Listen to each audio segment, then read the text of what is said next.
They're dependent on the internet. Connection is important and often non-existent.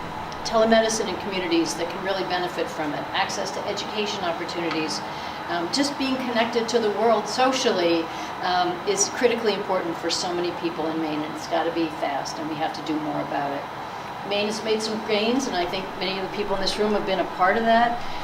There are large improvements in the numbers of Mainers and the access that they have, and I want to make sure we recognize the partners who've been working on that, the Connect Maine Authority, Three Ring Binder Project, many of the local companies that have stepped up to serve rural markets, municipalities who are boldly investing in their own digital infrastructure to attract businesses, and the Maine Broadband Coalition for working so hard on this issue. But we have a lot more work to be done. Some Maine towns have great internet and others don't. In fact, we all know you can be in a part of a community and have good internet access and not in another just down the road. Some places internet speeds are great one month and then they're terrible the next month. They range from day to day, from hour to hour. We've all had this experience.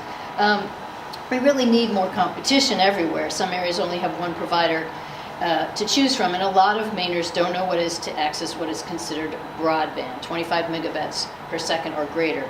Now, we may not have the exact numbers on all of these, but we try to look for some communities that could potentially benefit from this and the speeds that they're operating at. These are towns in my district: Hope, Maine, 6.11 megabits per second; Union, Maine, 7.47; Edgecombe, 9.75; Bath, 9.52; Monhegan, 5.0. So all of these are challenged communities, and I think all of us have a longer list than that. We tested the internet in our Portland office yesterday just for comparison, and we had 61 megabytes per second download speed. So that just shows, of course, in the city of Portland, you can get great access.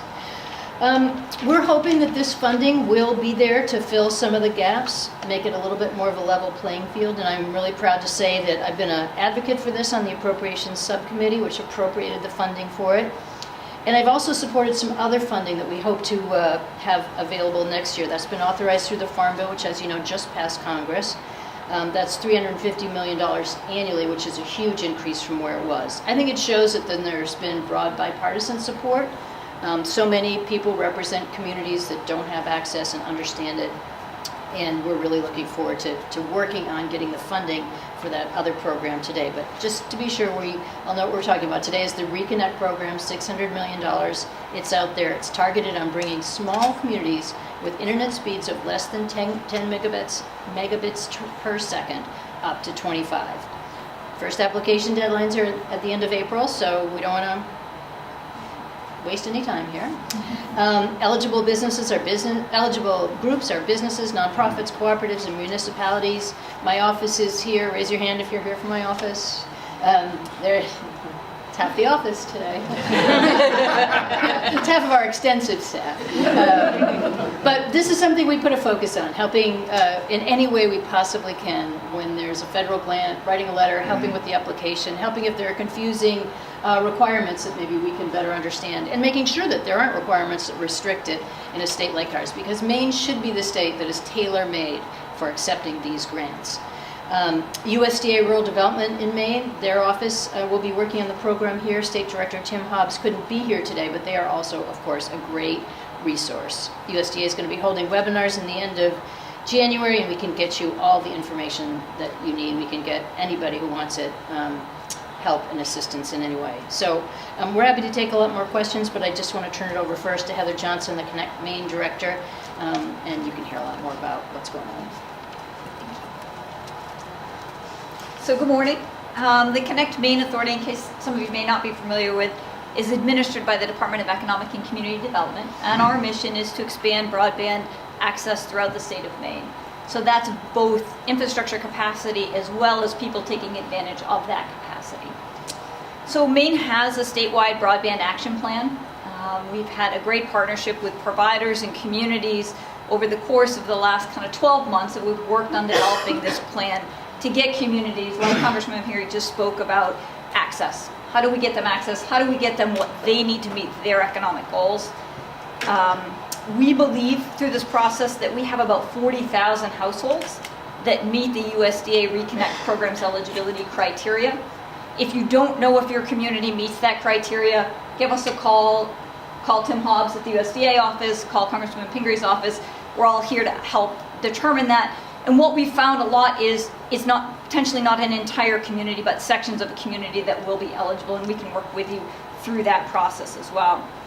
We believe this combination of grant funding and loan funding will help our communities and the broadband service providers expand access to the extent that we're successful in this competitive process. This is a competitive process, and so we look forward to all working together to put the most successful applications in.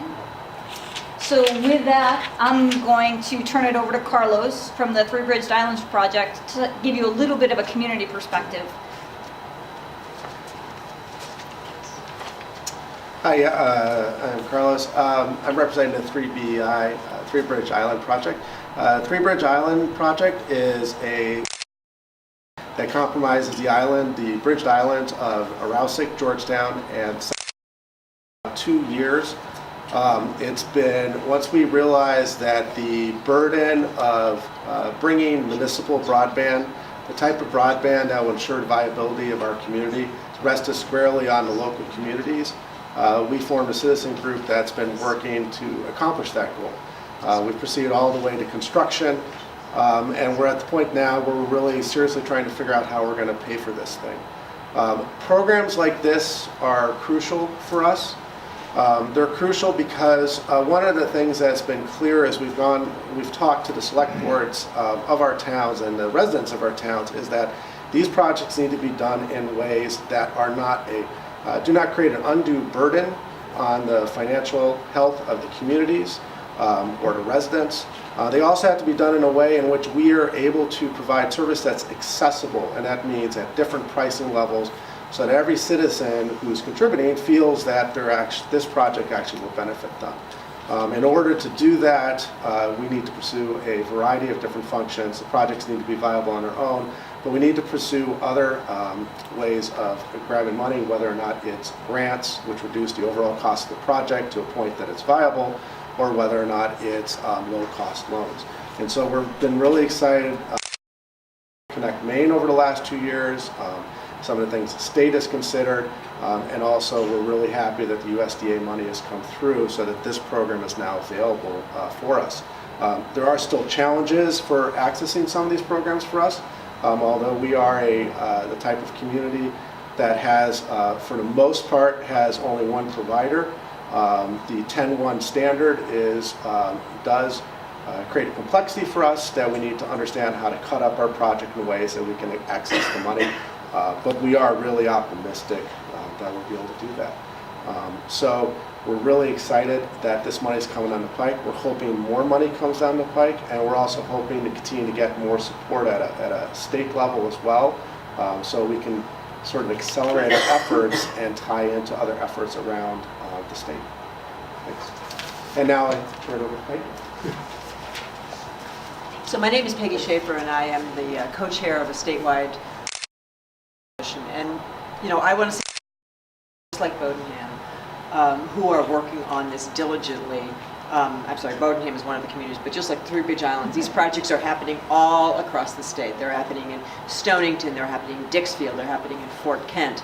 And this kind of money can be really helpful to boost these communities up, to sort of get them over the first step of actually figuring out how to connect. And so we're really excited that when we've heard about this money coming down the pike last March when Congress passed it.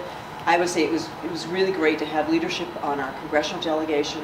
Congresswoman Pingree, Senator King, Senator Collins have all been really good about making sure that Maine is in the forefront and that the considerations of rural Maine are part of how this new funding can help. So we're really excited. This is a great opportunity for communities and to work with providers, but it really does take a lot of people working together quickly over the next 4 or 5 months to get this done. There's a lot of people in the room who've been working on this diligently. Wendy Rose is here from Bodenham.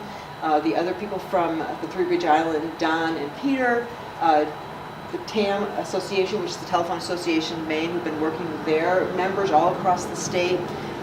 Otelco, Kendra's here from Otelka, and our state legislative people, Jessica Fay from Raymond, Seth Berry from Bodenham, and Denise Tepler from Topsom. It's really important not only to have support at the state and at the federal level, but to have it at the state level. And I think one of the things that really makes Maine great is the fact that we know everybody. And so that's really going to help this project move forward. And again, thank the congressional delegation for really helping making sure this can happen and Maine can be a part of this opportunity.